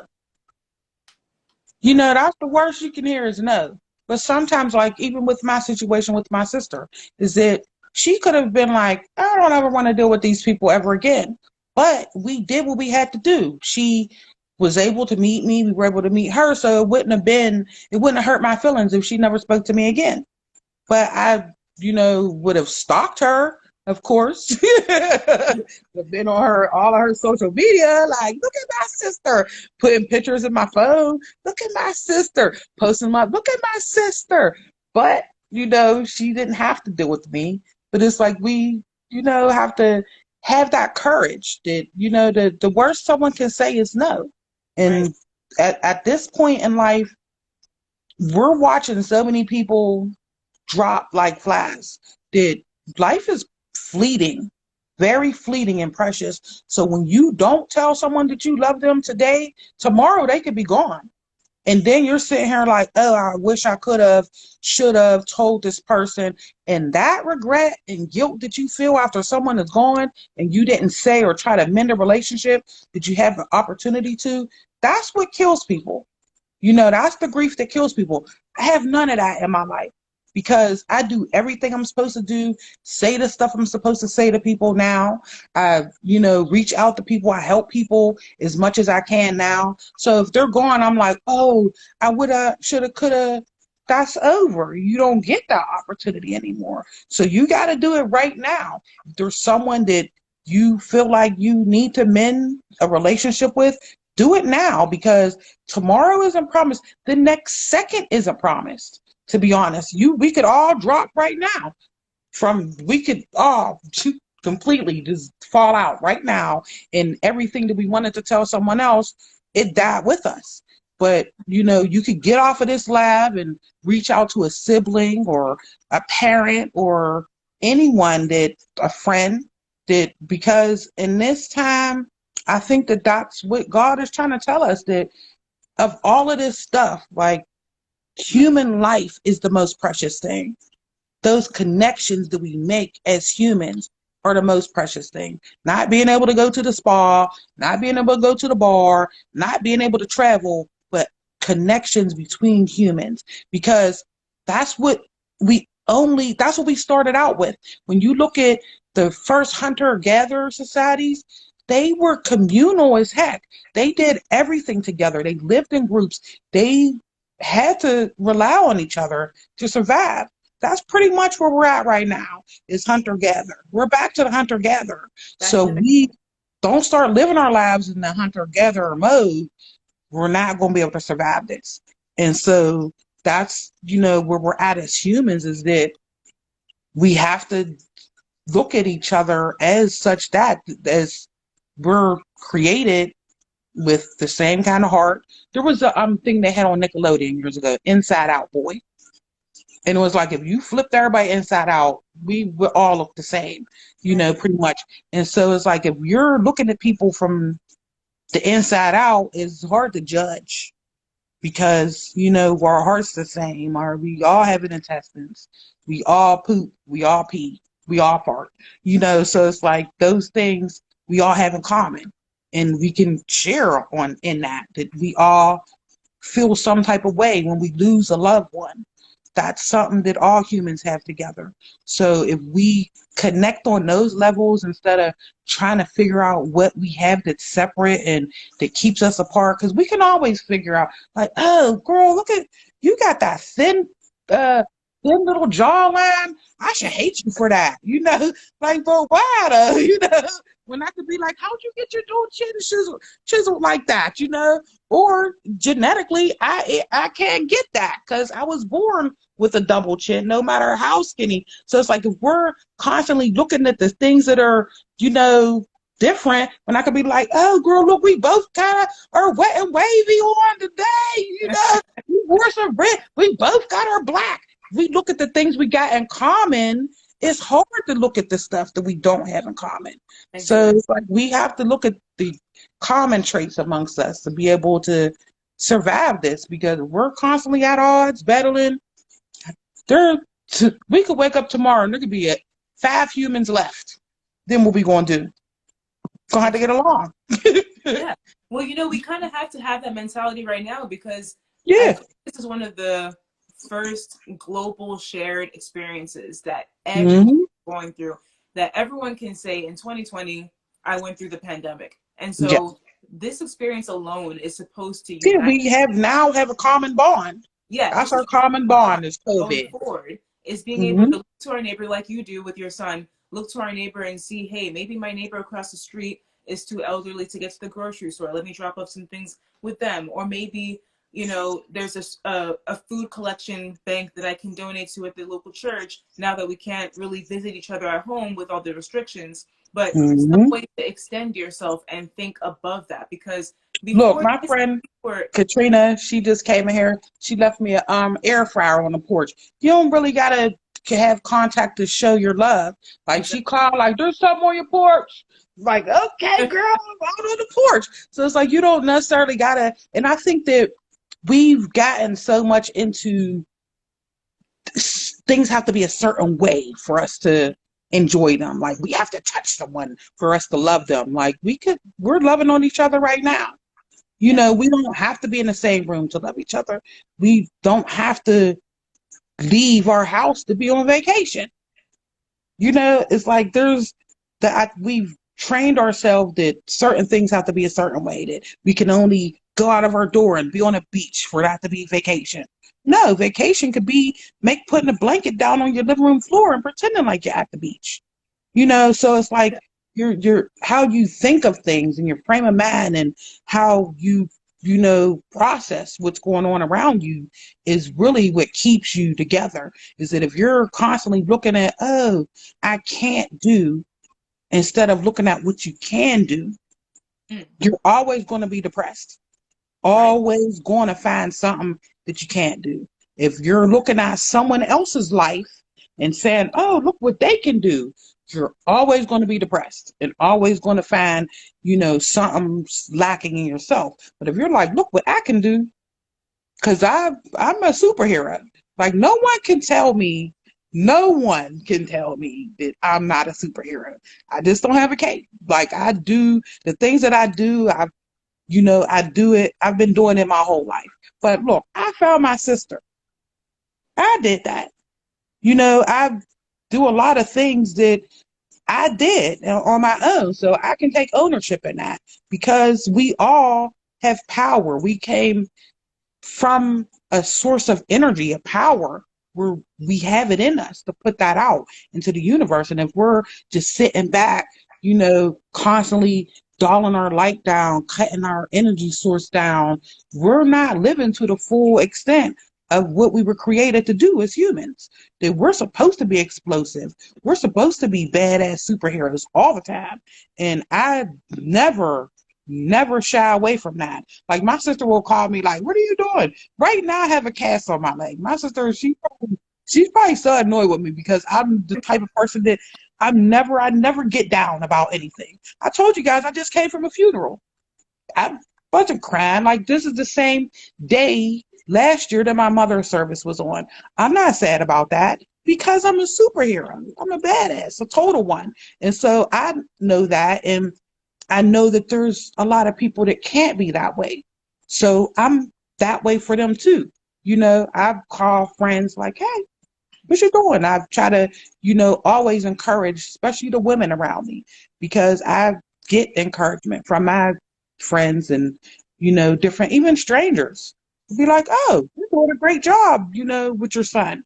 that, that helps out and it goes a long way. So I definitely put that out there. And we're all, superheroes in our own right. We don't necessarily all have to be on TLC's Long Lost Family to reunite a family or to find a person. You don't have to get likes and shares on social media to be considered someone that's valuable. Like, I think that social media has messed up a lot of people too, is that they feel like if they don't get the recognition from here, that it doesn't mean anything. No one knew I found my sister for a long time. I couldn't even tell anyone. It was just my little personal, yeah, I did this. And so like once we met each other from August to December.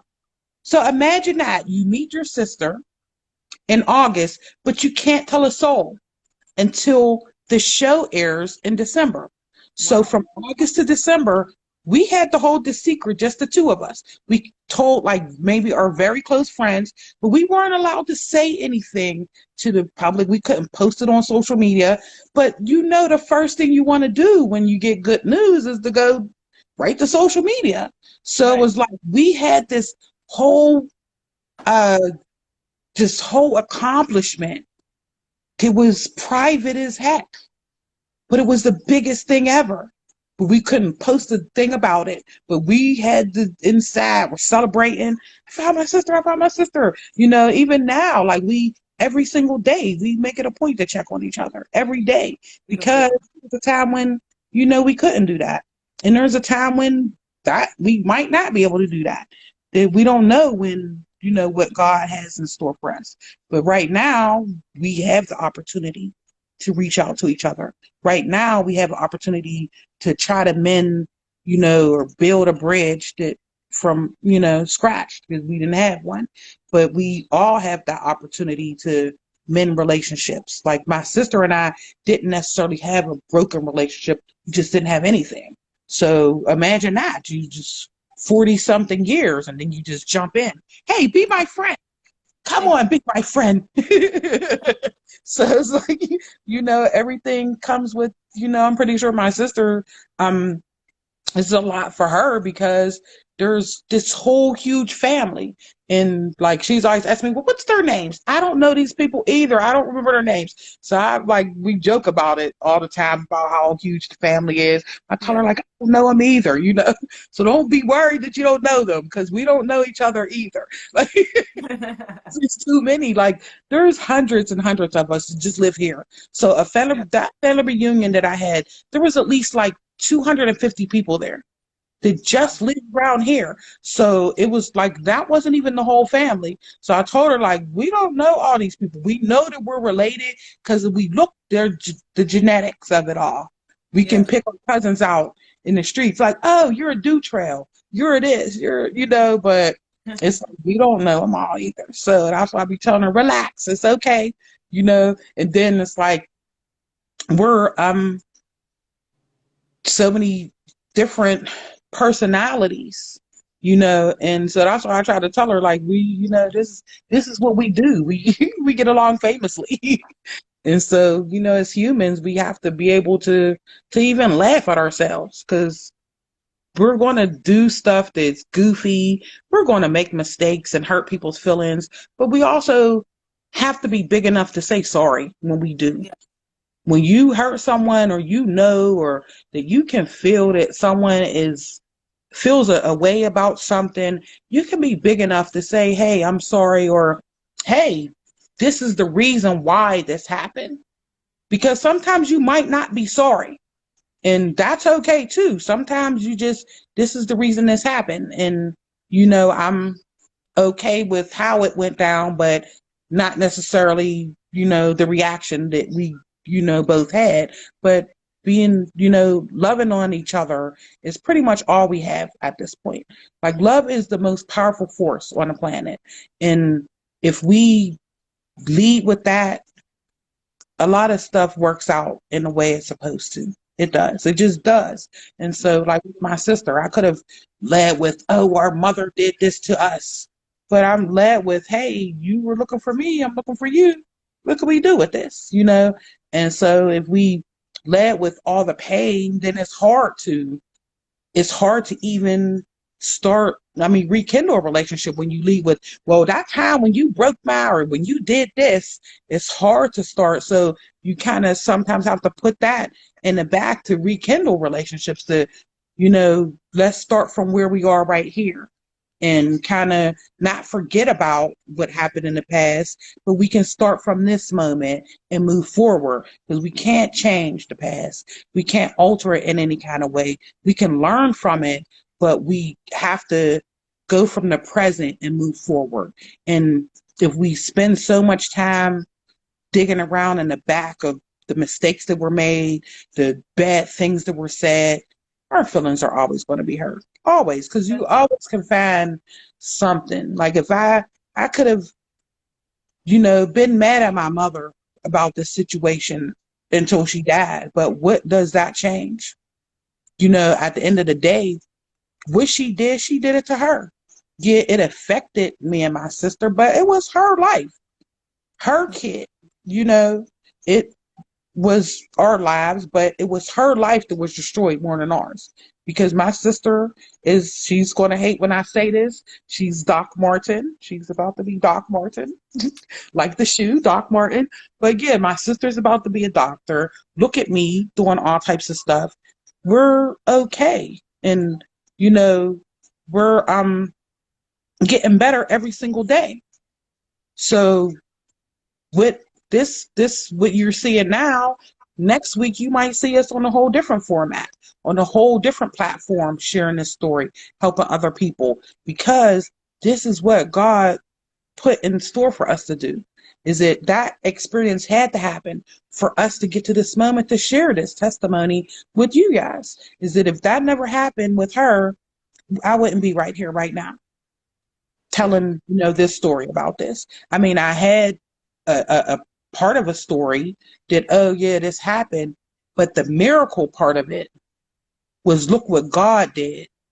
Look what he did in all of this. Is that, yeah, the world does all of this, but look what God can do. Even in the midst of all of this, look what God can do for all of us. Even in the midst of all of this, we can breathe. Look, that right there in itself, taking a deep breath without a ventilator, is a blessing. So just having the breath of life is a blessing. And so when we look at stuff like that, it's hard to, sit back and complain about what me and my sister didn't have. Because right now we have this pretty decent relationship. And there's not much that can change that, because we're both always leading with love. We always consider the fact of our feelings and how we grew up. And we definitely don't take each other for granted either. And I think that when you have the opportunity to be around someone constantly, you take them for granted. It just happens. It's just what we do. Because you're like, you're always going to be here. This always going to be here. But it's like, when you don't get that always going to be here from the beginning, your relationship is a whole entirely different setup. It was like, oh, okay, I didn't get a chance to take her for granted. So now I always have to appreciate every single moment. But like when we, have that comfort level with people that don't always be there, we have a tendency to, just look over them and not hug on the people or love on the people that are right next to us, because we're going to think they're always going to be there. But that's not always the case. And, my situation was an entirely different situation because, like I said, we didn't meet from the beginning, but we know each other now. And what can we do with this moment right now? We can't do anything about what my mom did. We can't change how our parents' relationship was at all. We can't change the type of men did, but we can educate other people. We can share that, hey, this wasn't the end of the world. That even her being put behind the wall didn't kill her. It wasn't the end of the world for her. This COVID is not going to be the end of the world for us. And so we have to look at the hope that comes out of every situation, even the bad ones. Even when forests burn, guess what grows after that? New life grows after a whole forest burns down. Yes. So new life springs forth in abundance. So we have to look at that in every situation right now, that babies are still being born, even though people are dying. People are still thriving, and not just thriving, but doing great in these times. So it's not all bad. It's not all bad. And being in quarantine isn't the worst thing that can happen to us. It's not. Like, we, could be in actual jail. Because there are people in quarantine in jail, but we're not in quarantine in jail. So we have to look at that. Just, we have freedom, just not what we want to do. And sometimes what we want aren't even really what we need. Yes. So, we do what we need, and God's going to make sure of that. Yes. You know, this conversation has been such a blessing to all of us. And I thank you so much for spending your time with us. I know it's been an emotional day, but like you said, we can always find the good in everything that's happening, every situation that we're in. So I really, really appreciate you. I can't even thank you enough for taking the time to share your story with us tonight. Thanks for having me. Thanks for having me. And actually, I want to thank you for being a force, for being a woman that opens up, because you didn't have to use your platform to let any of us come on and share our stories. But thank you for even organizing this, and um, allowing God to use you as a vessel that you are, to be, I mean, your spirit. I was joking with my sister the other day, and I told her, you remind me of Barbara Walters. So it's Oh, like, you that's got such a that Barbara Walters. Yeah, you got that Barbara, because people just want to get on here, because I'm like, I'm about to pull off my shoes, take my bra off. Like, let's sit and chat, because you got that Barbara Walters vibe with you. So like, the way your spirit is, you're easy to talk to. And so that's a blessing, because some people, like, you can, tell that some people aren't even concerned about what people have to say a lot of times. They're only doing it for the ratings. But like, you're engaged, like, you read up on us ahead of time, you ask these questions. I know that you thought about this stuff. So thank you for doing that and being different and being a queen for real.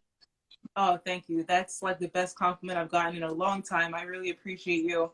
And yeah, like you said, I just want to give people that platform, because I know that there's so many more stories out there like this that need to be told and need to be heard. So it's an honor to hear it. And of course, there's no way that we can't be engaged with this, because it's just being concerned about the other person. You have to. And Hmm. it's a blessing to be able to receive those stories. So thank you for those compliments. Thank you for having me. And like I said, you keep doing what you're doing, because you're definitely changing. You're the change we need to see in the world, especially in the medical community. Oh, Definitely in the medical community. thank you so much. I appreciate that so much. And I know we'll be in touch. You know, with me, I never just, have these conversations and let them be in the past. I'm someone that likes to always check in on people. So even I think it was last week when Dr. George was on here, and he was talking about his book, Empowering Black Women. And I reached out to Hmm. Brian, who was on here before, who is into Yeah, art. to Hey, do. you want to Yeah. him because he's looking for artists for his book. So I'm Hmm. always thinking about making people meet and making people connect. So that's something I definitely intend on continuing. Well, you can send people my way. I don't have a problem with it. I will do that. Short and sweet my way. I know they will be in great hands. So, Miss Sarah, thank you so much for tuning in with us. And thank you, everyone in the audience as well. Yes. Thank all you beautiful people for joining us. Yes, yes. So this will be posted in a few hours on YouTube. It'll be here as well in IGTV. But I appreciate all of your time and all of your support. I mean, so many of you post the flyers even before I do on my stories to remind people to tune in. So I appreciate the support. It's just amazing, and we'll be continuing this into the new year as well, because I know there's so many more people who want to share their testimonies. Hmm. All for Look, I can't wait, because we've been getting some pretty awesome testimonies. And that's the thing, is that everyone has a story, everyone has a testimony, everyone has been through something. that they can share, that can be, a wealth of information for someone else that's going through the same thing, that struggled with something else. That I joked about when my mom died, that I already had a collective of women that lost their mothers. Mm. So it was like God had already surrounded me with all these women with the wealth of information on how to survive. Like my friends look great and they lost their mom. So I'm like, okay, this ain't gonna kill me because look at my friends, And so it's like just having, those resources of people to share the same stuff that you're going through, at different phases in life is helpful. Yes. See, look at God. So he's always putting people in your life strategically, and nothing is in vain. So who knows? We might have a part 2 of this, maybe with your sister. Who knows? Yes. Yes. Who knows? Well, no, because you figure you could get the adoption story. Exactly. All Black adoption story from her side. Yes. So, yeah. The adoption story is, because it's like, I don't know what she experienced being adopted. I already know what it feels like to know someone that was adopted, but I don't know what that feels like at all, So that was the other learning experience for me, just about adoption and how people, even go through life not knowing anything about themselves. So think of that. Like my sister was basically a blank slate before she found out where she came from. She was a person who walked the earth and didn't know anything about it. Was like she was dropped out of the sky, like the stork. That story about the stork. That's how she walked through her life for 43 years. And so we look at people and never know what they go through.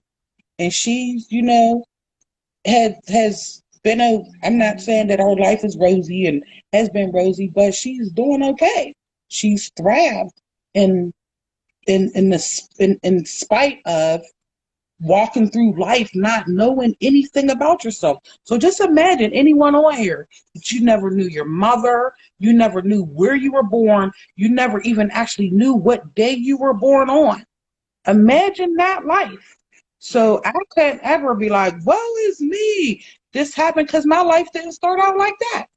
Yeah. We all have, the majority of us have some knowledge of where we came from, who our people were, what medical problems we had.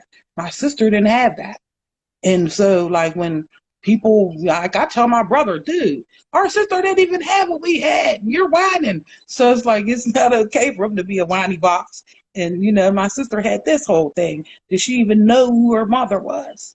For 43 years, she didn't know who gave birth to her. 43 years. Don't know anything about yourself. Never know your last name, anything about yourself. That's different.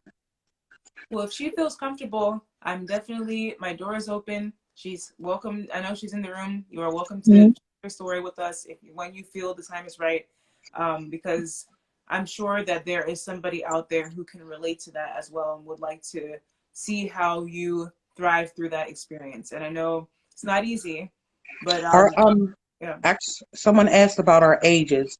My sister and I are probably like almost 3 years apart. We're about 3 years apart. And then my brother is, I think, maybe 2 years between my brother and my sister. Okay. So like between 5 years, we were all born within the span of 5 years. Wow. Okay. Yeah. So, it's a beautiful story, although there was pain and so many different trials. Look at this. Look at how we have this happy ending. Yes. Like there's all of that happened, but then there's this story that we get to tell everyone. Look what happened to us, but look what we, it didn't end in a bad way. Is that even if we weren't speaking, my sister's alive. So that was a thing that always like, did my sister survive? I never had anything to know, like anything if she even made it that day from behind the wall. Like my mom said, yeah, she saw she was picked, but we didn't know anything that happened beyond that day from whoever found her. So I could have, like, one of the sisters that we found had already passed away before we found her. So that could have happened here, where like I finally found her and she was gone. So, but that didn't happen because God didn't plan it that way. He planned it exactly the way it happened. Yeah, And here we are. exactly. Well, Miss Sarah, I thank you again so much for sharing the story with us. And we're going to follow up. We're going to follow up and we might have part two. So everyone in the audience, stay tuned. Because it's definitely a healing moment. And I'm so happy that you guys reconnected and that you're, building this beautiful relationship as sisters. So thank you, thank you, thank you. And thank you for having us. All right. So you have a great evening and we'll be in touch. And everyone else watching, I hope you stay safe, healthy, blessed. And we'll be back next week with another Testimony Tuesdays. Yes, definitely. All right. Take care.